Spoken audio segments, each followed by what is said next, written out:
Le 26 janvier 2020, Kobe Bryant et sa fille Gianna perdaient la vie dans un accident d'hélicoptère aux côtés de John, Kerry et Alyssa Altobelli, Sarah et Peyton Chester, Christina Moser et Ara Zobayan. Plus de 2 ans après leur mort tragique, le procès intenté par la veuve du joueur de basket s'est ouvert le mercredi 10 août 2022. En effet, Vanessa Bryant accuse le comté de Los Angeles d'avoir pris et dévoilé des photos des lieux du crash.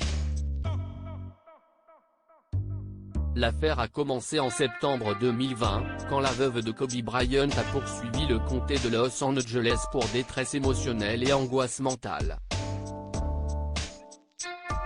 En effet, elle avait demandé après l'accident que le site soit sécurisé afin qu'aucune photo non autorisée ne soit prise. Une requête qui n'avait pas été respectée puisque des agents avaient pris des clichés du crash avec leur téléphone portable personnel.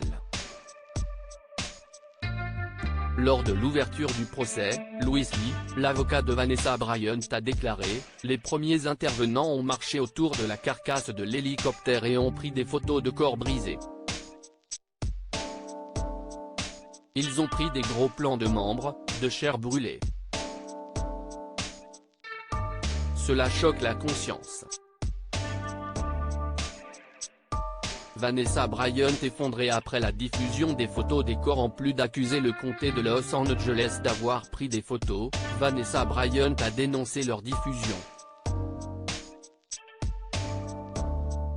Selon Rolling Stone, un témoin aurait accusé l'adjointe Joey Cruz d'avoir montré à des personnes non autorisées, des photos des corps de Kobe et Gianna Bryant, alors qu'ils se trouvaient dans un bar de Norwalk. Les photos auraient également été montrées lors d'un banquet de remise des prix. Effondrée, Vanessa Bryant avait déclaré en décembre 2021, « Cela me rend furieuse que les personnes en qui j'avais confiance pour protéger la dignité de mon mari et de ma fille aient abusé de leur position pour obtenir des souvenirs de leur mort, comme si posséder des photos de leurs restes les rendait en quelque sorte spéciaux. »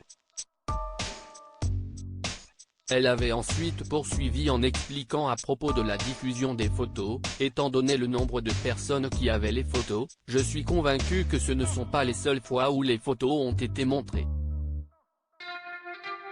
Le procès s'annonce particulièrement difficile pour la femme de 40 ans, qui espère que justice sera faite pour rétablir la dignité de son mari et de sa fille.